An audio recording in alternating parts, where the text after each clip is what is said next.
Discoursing about logic is difficult because logic is so very, very sharp.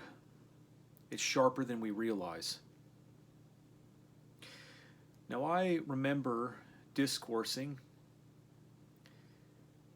with many a sophist about the laws of logic and putting forward the absolute certainty of those laws.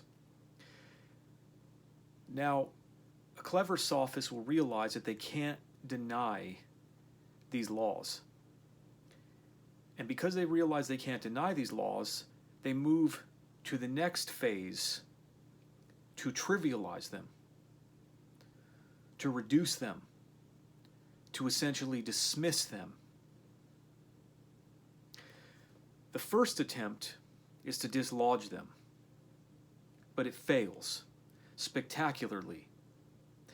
The next attempt is to trivialize them and say, well, they don't matter. But the interesting thing about this approach, this is the approach that Hegel takes when dealing with the law of identity. He calls it an empty tautology, because he's claiming that he's able to achieve something that that law is not. But what's most interesting is that even though Hegel calls it an empty tautology,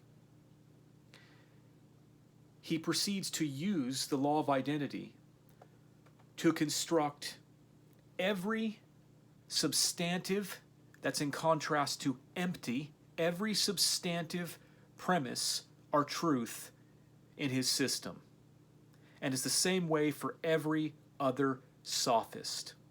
So this claim that the laws of logic don't matter because they're merely trivial, they merely reside at the foundation, is false, because we are using these laws to construct every significant truth that we have in the world. Now, someone's going to say, no, we don't use these laws to construct every truth we have in the world. We use evidence to construct truth. And it's true. We do use evidence, but that evidence is framed within a logical structure. It's not divorced from it. It's framed within a logical structure. Dealing with sophists, they attempt to deny these laws of logic. And when they realize they can't deny them, they then seek to minimize their authority because, most importantly, they're trying to evade accountability to the standard of these laws. Because if Hegel, for example, was forced to submit to these laws, he could not construct his dialectic by using these laws.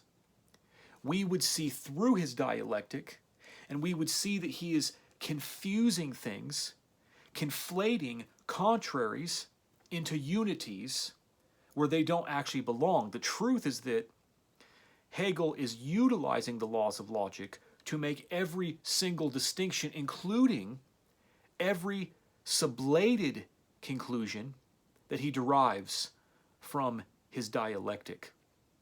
And when he gets to this point of a sublated truth, he's not going to claim that it is an error, that it is a contradiction, because that would negate it. He's going to claim that it is equal to itself.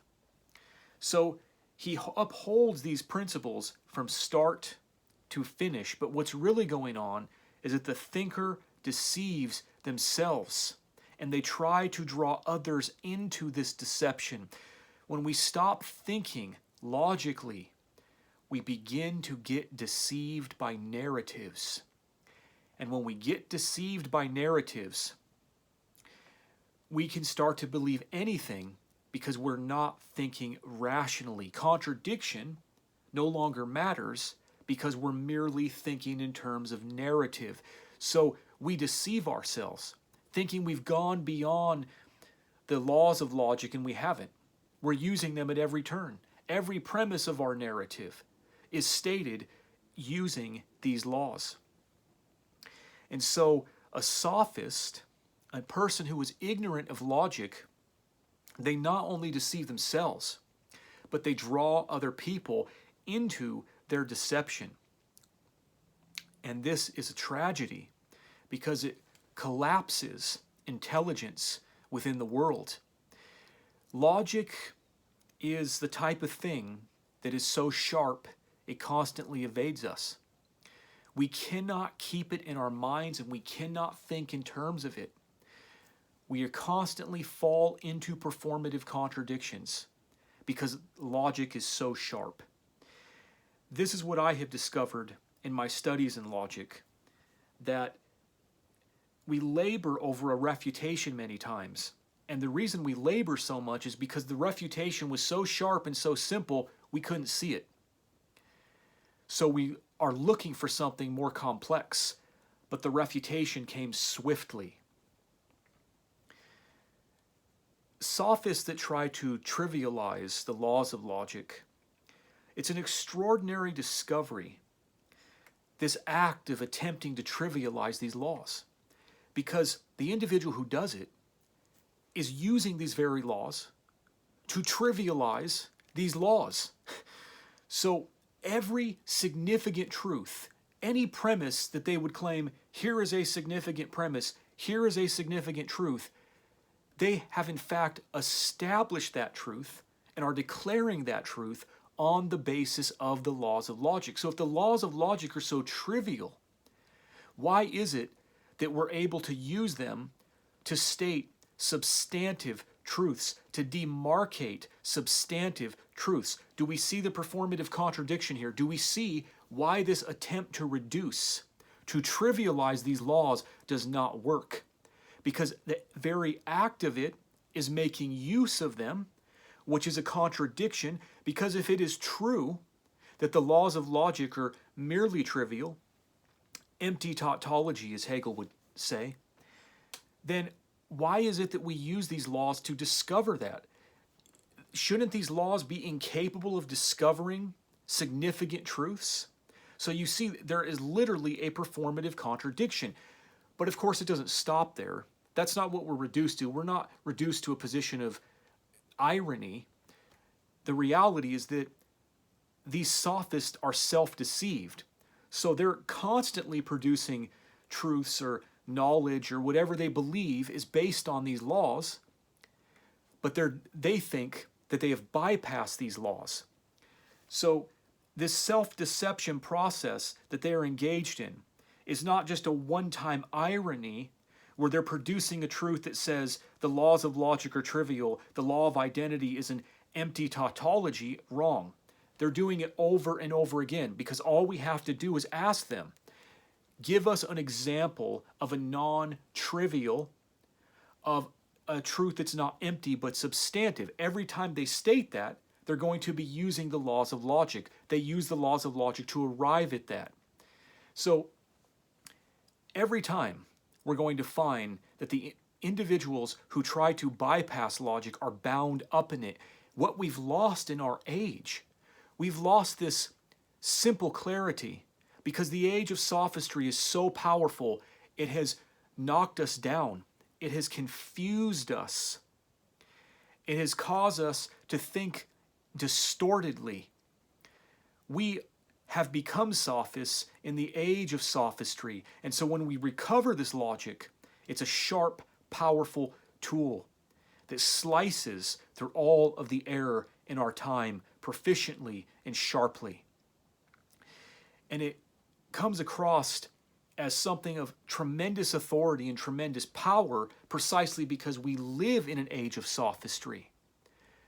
So recovering this, which seems so foreign, now there's narratives which exercise a bias against it from the very outset. Whenever they see rational thought corresponding to the laws of logic, they immediately prejudice themselves against it. That is their own fallacy and their own ignorance, but that's what they're taught to do in the age of sophistry, in the age of narratives. But that doesn't actually mean that they have refuted these laws have a position that has transcended them. It simply means that they are locked in subjectivity, locked in their own emotivism, locked in their own narratives, in delusion, and they have no way to tell whether these narratives are delusion because they have abandoned the very grounds of reason itself.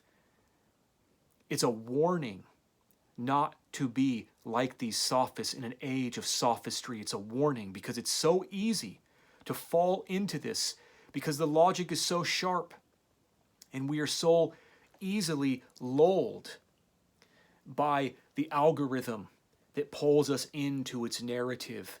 We're so easily lulled by thinking that we are walking a path of depth, deepity in thought, when in reality, we're locked in a labyrinth of equivocation, contradiction, error, and we don't even realize this. Hypocrisy, ignorance. We don't even realize this.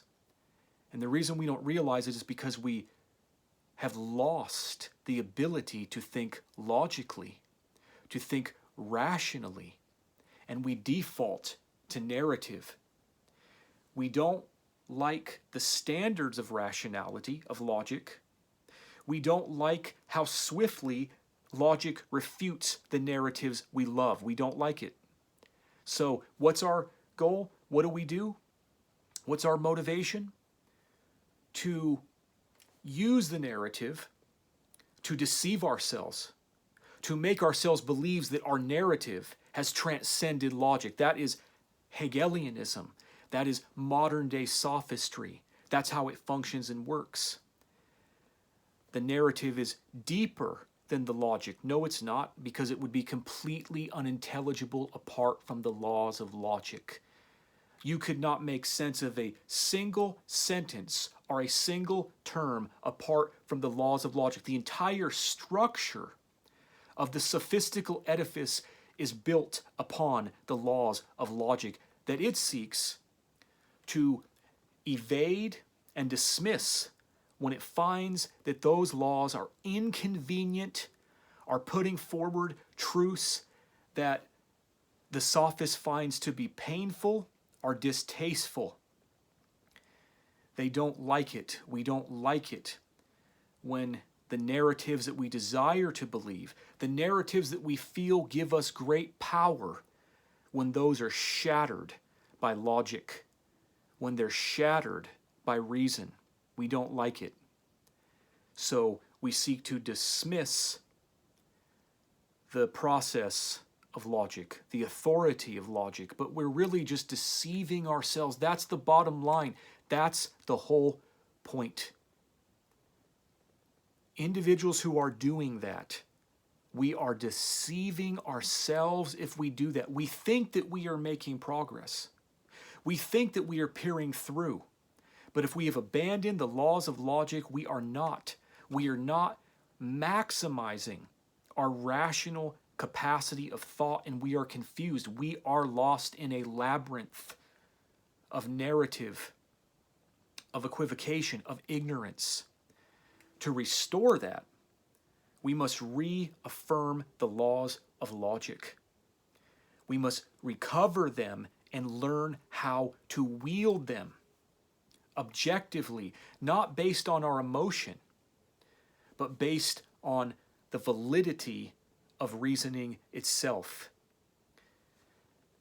And if we don't do this, if we remain in a path of sophistry, then our lives will simply be spent in an emotive, confining space wherein we believe ourselves to have transcended into the deep, but we are not really making progress. We are just spinning in the circle of our own narrative.